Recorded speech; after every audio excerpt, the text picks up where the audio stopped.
السلام علیکم ورحمۃ اللہ وبرکاتہ۔ الحمدللہ کفا وسلام علی عبادہ الذین اصطفیٰ، اما بعد۔ محترم ناظرین کرام، آسان درس قرآن کے اندر 26ویں پاری کی اخیر کی 7 آیتیں ہیں۔ سورہ زاریہ سورہ نمبر 51 میں آیت نمبر 24 سے آیت نمبر 30 تک۔ اعوذ باللہ من الشیطان الرجیم، بسم اللہ الرحمن الرحیم۔ هل اتاک حدیث ضیف ابراہیم المکرمین، اے نبی صلی اللہ علیہ وسلم، کیا آپ کے پاس ابراہیم علیہ السلام کے نیک مہمانوں یعنی فرشتوں کی خبر آئی ہے؟ اذ دخلوا علیہ فقالوا سلاما قال سلام قوم منکرون، جب وہ فرشتے ابراہیم علیہ السلام کے پاس آئے تو انہوں نے سلام کیا۔ ابراہیم علیہ السلام نے سلام کا جواب دیا، سوچا کہ یہ کچھ اجنبی انجان لوگ ہیں۔ فراغ الی اہلہ فجاء بعجل سمین، پھر ابراہیم علیہ السلام خاموشی سے اپنے گھر والوں کے پاس گئے اور ایک موٹا تازہ بھنا ہوا بچھڑا لے آئے۔ فقربہ الیہم قال لا تاکلون، اور بھنے ہوئے بچھڑے کا گوشت ان مہمانوں یعنی فرشتوں کے سامنے رکھا، اور ابراہیم علیہ السلام کہنے لگے، آپ لوگ کھاتے کیوں نہیں؟ فاوجس منہم خیفہ قالوا لا تخف وبشروہ بغلام علیم، مہمانوں سے ابراہیم علیہ السلام ذرا ڈرے۔ اس وقت فرشتوں نے کہا ڈریے نہیں، اور انہوں نے ابراہیم علیہ السلام کو ایک علم والے لڑکے یعنی اسحاق علیہ السلام کی خوشخبری دی۔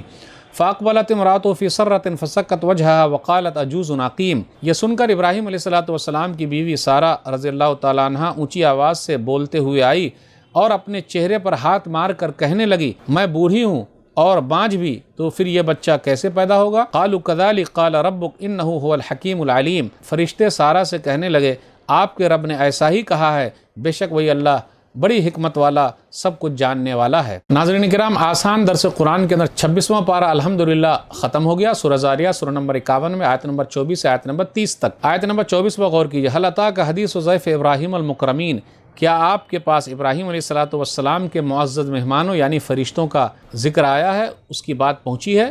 اس سے یہ پتہ چلا نبی صلی اللہ علیہ وسلم کو غیب کا علم نہیں ہے، اتنا ہی علم ہے جتنا اللہ نے بتایا ہے، اللہ نے عطا کیا ہے۔ جب وہ لوگ آئے تو سلام کیا، ابراہیم علیہ السلام نے بھی جواب دیا، لیکن اجنبی لوگ لگتے ہیں۔ ابراہیم علیہ السلام کو بھی غیب کا علم نہیں ہے، پہچان نہیں سکے کہ یہ مہمان ہیں یا فرشتے ہیں، انسانی شکل میں آئے تھے فرشتے۔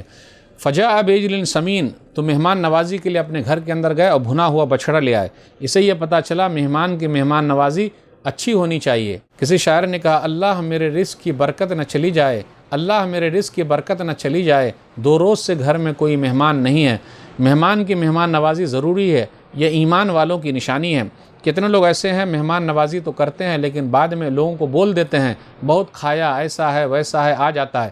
اور کتنے لوگ مہمان کا نام سن کے ہی ناک بھوں چڑھا لیتے ہیں، خاص طور پہ عورتیں جو گھر کی ہے وہ ناک بھوں چڑھا لیتی ہیں، ہر دن مہمان ہی آئیں گے، ہر دن کھائیں گے۔ ہاں، ان کی طرف والا اگر کوئی آئے تو چلے گا، لیکن اگر آدمی کی طرف والا کوئی آئے تو پریشانی بڑھ جاتی ہے۔ اللہ والیاں تو ایسی ہے، مہمان نواز ہیں۔ ابراہیم علیہ السلام کی بیوی سارہ مہمان نواز تھی، تبھی تو وہ گھر پہ گئے، بھنا ہوا بچڑا لے کر آئے۔ مہمانوں کی مہمان نوازی ہونی چاہیے، اور مہمان اپنی تقدیر لے کر آتا ہے۔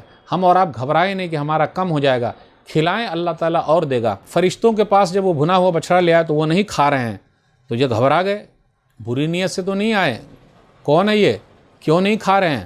تو فرشتے نے کہا گھبرائیے نہیں، ہم علم والے لڑکے کی خوشخبری دیتے یعنی اسحاق علیہ السلام کی۔ آیت نمبر 29 اور 30 پر غور کیجئے، تو ابراہیم علیہ السلام کی بیوی سارہ فسکت وجہ، اپنے چہرے پر مارتے ہوئے آئی۔ یہ عورت کی نشانی ہے، جب بھی کوئی تعجب والی بات سنتی ہے تو وہ اپنے چہرے پر مارتی ہے یا چہرہ چھپا لیتی ہے۔ کہا میں تو بوڑھیا بھی ہوں، عجوز عقیم، اور بانجھ بھی ہوں، جوانی میں اولاد نہیں ہوئی، اب تو بوڑھی ہو چکی ہوں، تو یہ اولاد کیسے ہوگی؟ فرشتوں نے کہا اللہ کا یہ حکم ہے۔ تو آپ دیکھ لیجئے، عورت بڑھیا بھی ہے، بانجھ بھی ہے، لیکن اللہ دینے پر آئے تو کیوں نہیں دیتا؟ اس لیے جن کو اولاد نہیں ہو رہی وہ نا امید نہ ہو، اللہ تعالیٰ سے مانگتے رہیں، اللہ تعالیٰ راستے پیدا کرے گا۔ دعا جو ہے وہ نا امیدی میں ایک امید کی کرن ہے، اس لیے گھبرانے کی ضرورت نہیں۔